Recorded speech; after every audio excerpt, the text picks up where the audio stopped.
I'm Charlie, and in 2023 I posted this video. Name is Charlie, and I am about to start testosterone. It's now 2026, almost completely 3 years later, and I'm creating this, my journey on top surgery. On the 25th of March, I had a call with Dr. Ian King. He went over the possible risks and the healing process, and he explained that as this is the same procedure as breast cancer removal, there is now an 80% less chance that I can develop breast cancer in the future.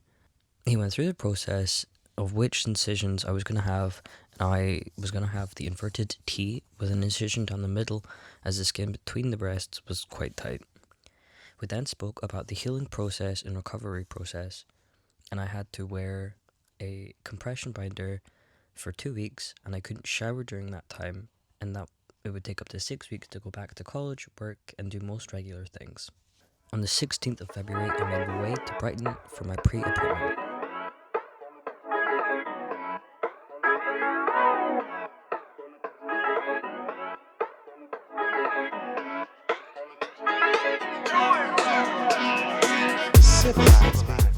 So I've made it to England, and today I've got my pre-appointment in Haywards Heath, and I'm currently in Brighton, so I need to get a train.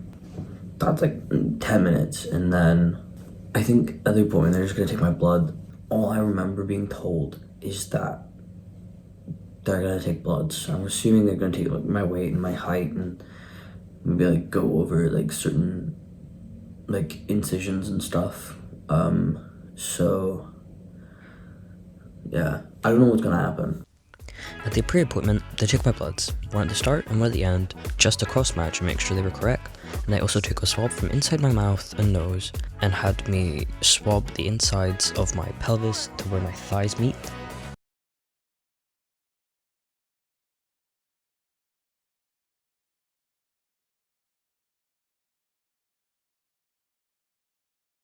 I got the pictures done.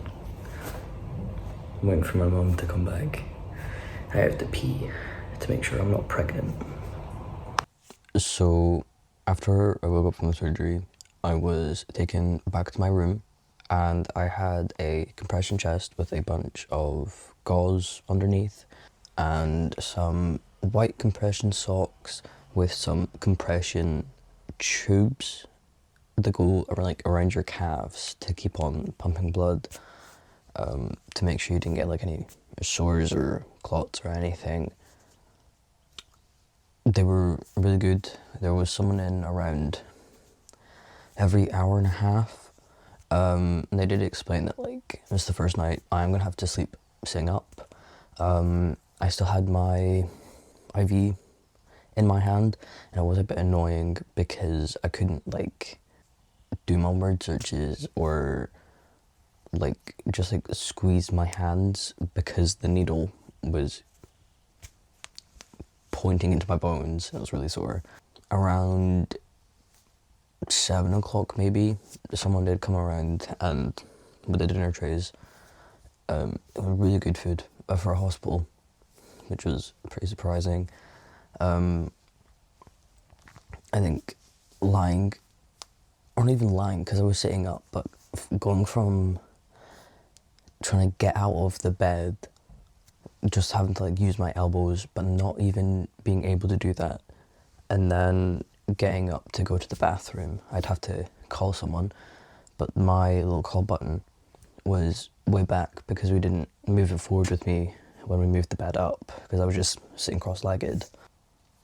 In the morning, after, we got discharged around 11, and I had someone come around with a list of physiotherapy things to do, just like rotating my shoulders and then going back, and then little upper arm things, and then I got a bunch of meds, just like a strong painkiller and a and one for constipation because of the anesthesia.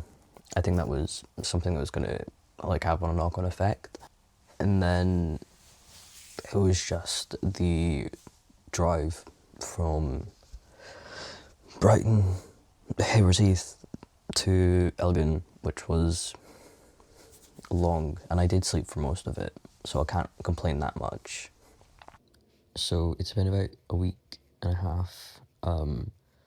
Walking about has been really hard. There's like a 15-minute walk that I usually do around the flat, but it maybe took me about half an hour to do.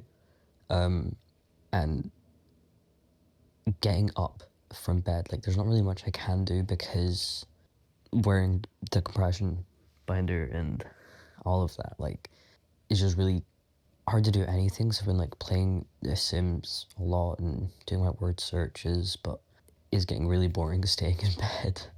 I think the night before the surgery, I got so stressed out over whether this was like the right thing.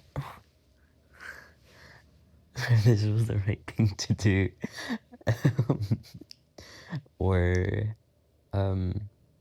like if I was gonna regret it. And I gave myself stress cramps, and like having just arrived in England, that was like really like worrying. Because I only had like a few hours, maybe like 8 hours until we actually like it was our admission time.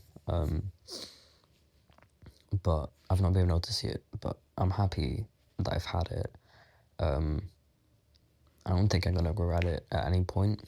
I have my 2-week appointment in a few days, so hopefully I'll get the binder off, and hopefully I'll be able to like move more freely and do more things, because I think if I get it off, my breathing's gonna be better. I can go outside more.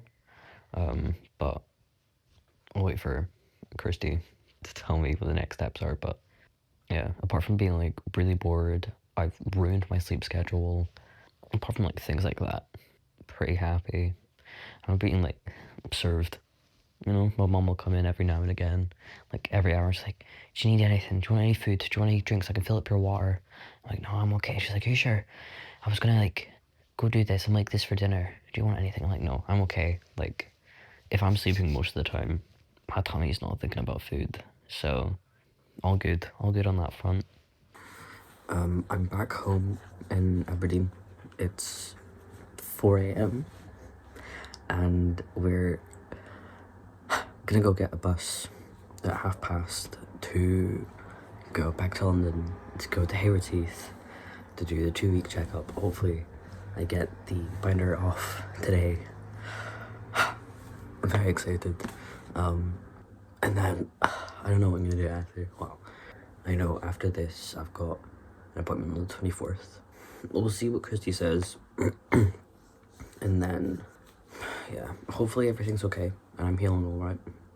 I'm finally home, in my actual home. Very excited. I think my body's gotten used to it because it's not like hard to breathe anymore. Also, I think just because everything's like healing and stuff. But so at the appointment, Kirsty decided that it would be best to keep a little iodine patch on the little section in the middle on, and also the tape for another week. She was very happy with the results, which I was glad to hear, because it's good to know that there wasn't anything wrong.